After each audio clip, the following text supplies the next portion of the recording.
Dear colleagues, my name is Radislav Nakov from the Medical University of Sofia. I'm going to give you a presentation about the gastrointestinal manifestation and misdiagnosis in Transthyretin Amyloidosis. This is my disclosure. In 1939, Mário Andrade, a physician from Portugal, noticed that in the northern part of his country, around the city of Porto, fishermen complained of loss of sensitivity in their food. This was noticed in a few families in this specific region.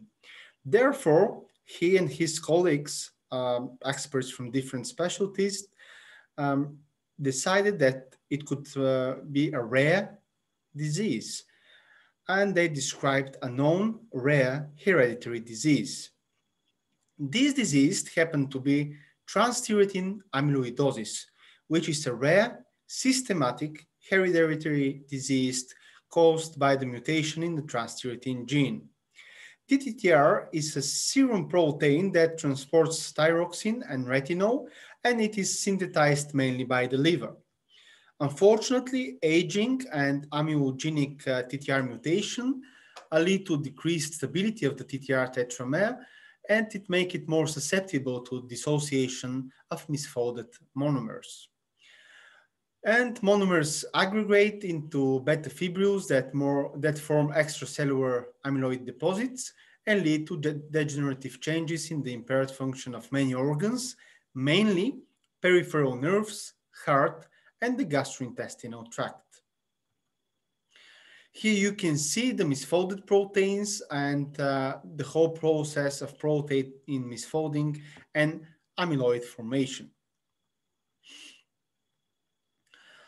There are more than 120 genetic point mutations that lead to a variety of clinical symptoms in ATTR amyloidosis. And they could have really different phenotypes, and some of the patients have purely neurologic, some of the patients have cardiac symptoms, but most of them, they have mixed phenotype of neurologic and cardiac symptoms. The neurologic symptoms are most commonly small fiber neuropathy, axonal sensory motor length dependent neuropathy, and clinical features of carpal tunnel syndrome. The cardiac symptoms are ECG infarct pattern, left anterior fascicular block, and low voltage, and echocardiography shows infiltrative cardiomyopathy with restrictive filling. Due to the phenotypic heterogeneity, ATTR is really difficult to recognize and is often misdiagnosed or diagnosed very late. Interestingly, most of the cardiologists, they could diagnose cardiac amyloidosis by the echocardiography by seeing the cardiomyopathy. They also use this method, which is called longitudinal strain, and it's also really useful for the diagnosis. The gastrointestinal manifestations happen to be really common in ATTR amyloidosis, and unfortunately, they are associated with reduced quality of life. They could be present even before the onset of the peripheral polyneuropathy. And of course, you know, the high frequency of irritable bowel-like symptoms and dyspepsia in the general population, they could increase the risk of misdiagnosis. Therefore, the exact diagnosis is really challenging. And most of the time, the delays in diagnosis is due to fragmented knowledge among this disease, among GIs and GPs, and therefore the awareness of the ATTR amyloidosis among GIs and GPs could be raised. Gastrointestinal symptoms, as you saw, are really common. They could come from the upper GI tract or for the lower GI tract. They could present with unintentional weight loss, malabsorption, and malnutrition. And there could be also some complementary symptoms as heartburn or dysphagia. There are a few studies reporting what is the prevalence of GI symptoms among patients with ATTR amyloidosis. You can see that in patients from Sweden with the valin 30 mutations, 59% had at least one GI symptom soon after the onset of the disease. And these symptoms, they had negative impact on the survival and the nutritional status of the patients. On the other hand, the GLU89 mutation, which is endemic for Bulgaria and North Macedonia, had 54% of at least one GI symptom, having diarrhea, weight loss, and nausea as presenting symptoms. Here, the GI symptoms, they increase with disease duration. They're not associated with gender and onset of disease, and they have no impact on survival. So here you can see a really good example that in one mutation, we have a negative impact on survival of the GI symptoms, but in another genetic mutation, there is no impact on survival. This underscores one more time the heterogeneity of the disease. Another mutation, GLU54, which is typical for Romania, also has GI symptoms in a high percentage of patients. But here I want to highlight the GLI47 mutation, which was described in Italy, Turkey, and Bulgaria. And it can present purely with GI symptoms without polyneuropathy. It's extremely aggressive with early onset, rapid progression, and very bad outcome. So we can call this mutation the gastrointestinal mutation of ATTR amyloidosis, and we have to be really careful for it.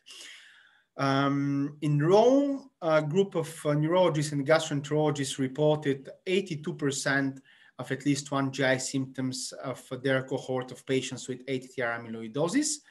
And the biggest registry for patients with ATTR amyloidosis, called the TAUS registry, described 59% of at least one GI symptom, with weight loss being the most frequent one. So the misdiagnoses in ATTR amyloidosis with GI manifestations are really common, and we're going to look one by one of them, looking by the presenting symptom. If the presenting symptom of a patient is the chronic diarrhea, we have to make a really comprehensive differential diagnosis of all the possible reasons for chronic diarrhea, starting with infectious diarrhea, small intestinal bacterial overgrowth, lactose and fructose malabsorption, pancreatic exocrine insufficiency, some other diseases. Another rare disease could be a possible misdiagnosis. This is the Whipple's disease. Of course, we have to be careful about one of the most common brain-gut axis disorders, IBS, where ROM4 criteria could be helpful. But if we have a red flag of weight loss in these patients, this is probably not a functional disorder. Also, if we have increased levels of fecal calprotectin, we can think about an organic disease. We have also be careful about thyroid disorders and primary amyloidosis, which is different from ATTR amyloidosis. In some patients with ATTR amyloidosis, this imaging, which is typical for celiac disease, was seen in ultrasonography. That's why we also have to think about celiac disease if we have chronic diarrhea, and normally to rule it out with upper endoscopy with biopsies and serology. Of course, lower endoscopy is crucial for the differential diagnosis of chronic diarrhea, and we need it to rule out IBD, microscopic colitis, and colorectal carcinoma. Of course, staging biopsy is crucial in order to rule out microscopic colitis, but also we have to think when we take the biopsies, because if we take biopsies just from the mucosa, most of the time amyloid deposits are not there. And there was a really big study from Germany showing that if the patient has gastrointestinal amyloidosis, The deposits are not in the mucosal layer. They are most of the time in the submucosal layer. And this could lead to really common sampling errors. And that's why inclusion of submucosal layer in the biopsy is important. Also, we have to write in our endoscopy protocols that we need congruent staining for our biopsies if we think that our patient has amyloidosis. So this is quite important. If the patient has chronic constipation, there are also several diseases that we have to think of. Of course, again, functional gastrointestinal disorders are important, anorectal functional disorders, and some other diseases that we can rule out with invasive or imaging methods. In cases of patients with upper GI symptoms, of course, we have to think about gastroesophageal reflux disease, H. pylori associated diseases, and some other common diseases from the upper GI tract. And here we have to bear in mind that in most of the patients with ATTR amyloidosis, upper endoscopy is completely normal. There is just one report stating fine granular appearance in the duodenum and lack of luster in mucosal friability in patients with ATTR amyloidosis. Actually, retained food particles in the stomach are quite common in patients with ATTR amyloidosis, which suggests gastric retention. Abnormalities in swallowing are described in such patients, and gastric retention assessed by gastric emptying scintigraphy is also described in ATTR amyloidosis, which is important because we have also to think in such cases about diabetes mellitus, pyloric stenosis, and idiopathic gastroparesis. Also, abnormalities in small bowel motility were described in those patients. If we have unintentional weight loss as a symptom, we have to rule out, of course, GI malignancies, lymphoma, IBD, depression, which is quite common in these days, and tuberculosis, which is also a quite important infection in many regions of Europe. Here, as a final of the presentation, and something that could be really practical for gastrointestinal specialists and GPs, I would like to propose the diagnostic algorithm, because the misdiagnosis is reported in approximately 65% of the patients that eventually are diagnosed with ATTR amyloidosis. So if we have a patient with chronic diarrhea and polyneuropathy and cardiomyopathy, possibly this patient could have ATTR amyloidosis with GI manifestations. The same counts for chronic constipation and polyneuropathy and cardiomyopathy, or unintentional weight loss and polyneuropathy and cardiomyopathy. If the patient has any GI symptom and familial history of transthyretin amyloidosis, we also have to think about the disease.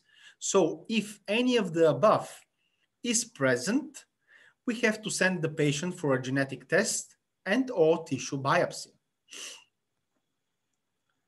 And here on this figure, you can see a really useful algorithm for patients who had chronic diarrhea, chronic constipation, or alternation of diarrhea and constipation. So if the patient has one of those symptoms, of course, we have to take a detailed history. We have to start with row 4 criteria for IBS, and we have to be really careful for these specific clinical pictures that we've just discussed and weight loss. If the patient follows the wrong 4 criteria, we have, of course, to think about IBS. But if he doesn't follow them, we can send him for fecal calprotectin assessment. If it's normal or below 71 micrograms, we can check the patient for celiac disease. We can think about microscopic colitis, or again, to reconsider functional disorder. But if the fecal calprotectin is increased, we have to carry on with some additional tests. If they are positive, of course, this will lead to the proper diagnosis. But if all the additional tests are negative, it's clear that the patient has some organic problem that we don't know. So probably it could be a rare disease. A rare disease that in most of the cases might be ATTR amyloidosis. In order to check this, we have to send the patient to cardiology and neurology consult, and finally to genetic test. So what are the take-home messages from this presentation? ATTR amyloidosis is a systemic disease that affects the peripheral nervous system, the cardiovascular system, and the GI tract. And of course, it demands a multidisciplinary approach. The diagnosis of ATTR is a real challenge for the GIs and for the GPs due to the high frequency of GI disturbances in the general population, which facilitates potential misdiagnosis. GIs and GPs need to include ATTR amyloidosis in their diagnostic workup. And as a conclusion, I would state that gastroenterologists haven't seen many cases with ATTR amyloidosis, but maybe many ATTR patients have seen us.